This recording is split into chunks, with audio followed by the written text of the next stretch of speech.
The screen door slammed behind her with a metallic snap, the sound slicing through the morning stillness like a full stop at the end of a sentence you never wanted to read. Julie, my wife of a decade, had just kissed me goodbye on our porch. The fragrance she left behind was soft, floral, and too expensive for the kind of budget we lived on. It hung in the air long after her cherry-red convertible disappeared down the road. There was something about that kiss. It wasn't cold exactly, but it missed the warmth I'd grown used to from her. I chalked it up to fatigue. We were both running on empty lately, worn thin from demanding careers.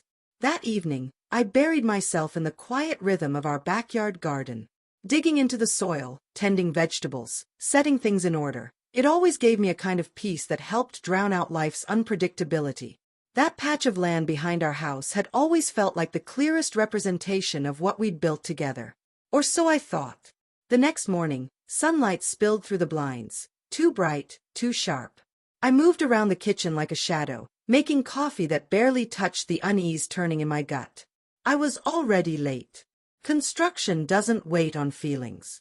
But something stopped me just as I stepped outside. Julie's car was still in the driveway. That wasn't normal. She was usually gone long before I ever opened my eyes.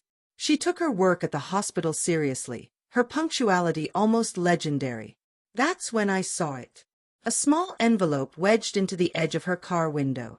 Cheap stationery, slightly stained, off-white. I didn't even need to open it. I already knew. My pulse quickened as I unfolded it. Inside was a single key. No note. Just a keycard, with a motel logo stamped on the back, the Crimson Rose. Everyone in town knew that place. Not high-end.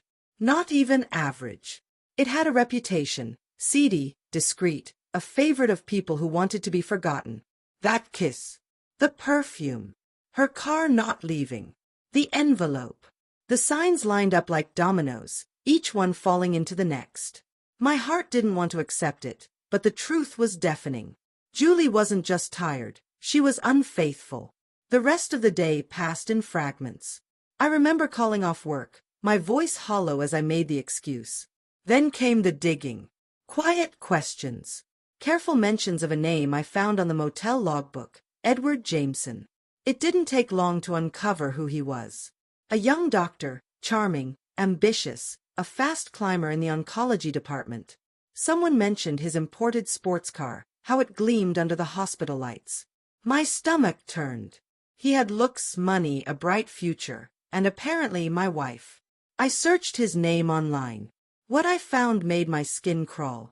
Carefully curated photos of exotic trips, candlelit dinners, and smug grins stretched across every image.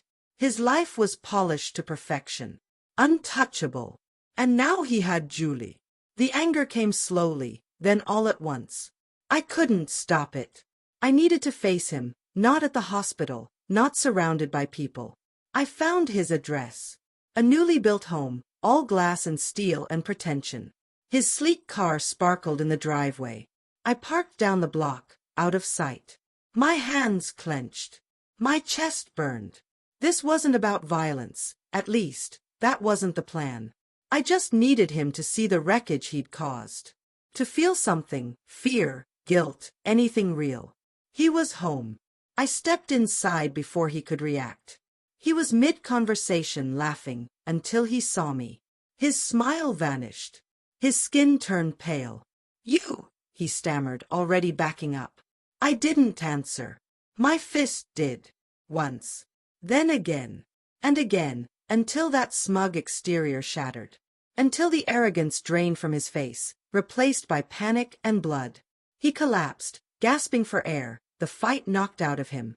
I stood over him for a moment. Empty. Hollow. Then I turned and walked away. Julie tried to lie at first. Denials, crocodile tears, the same old script. But the truth was louder than both of us. Her betrayal wasn't a moment of weakness. It was planned, ongoing, intentional. There was nothing left to fix.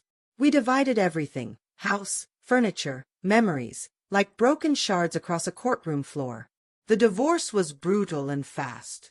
She lost more than just me. Her job, her reputation, gone. The hospital couldn't ignore her affair, Not when it was with another doctor and already fueling local gossip. Edward didn't fare much better. Whispers turned into headlines. Colleagues distanced themselves. His name became radioactive.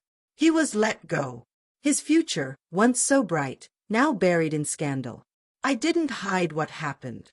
I let the truth follow them wherever they went. In the aftermath, I returned to the garden. That little patch of soil was the only thing that still made sense. Once it stood for shared dreams. Now it became my refuge, my place to rebuild. Every weed pulled, every new seed sown, patched something inside me. There were no grand epiphanies. No new romance waiting around the corner. Just the quiet process of healing. Just me and the earth. They hadn't just ended a marriage, they'd torn apart a life built on trust. But they didn't break me. Their masks slipped. Their ambitions crumbled. Their reputations rotted. That last kiss, on the porch, still lingered in my memory like a ghost. But ghosts fade. And so did the pain. I was still here. Still growing. And that was enough.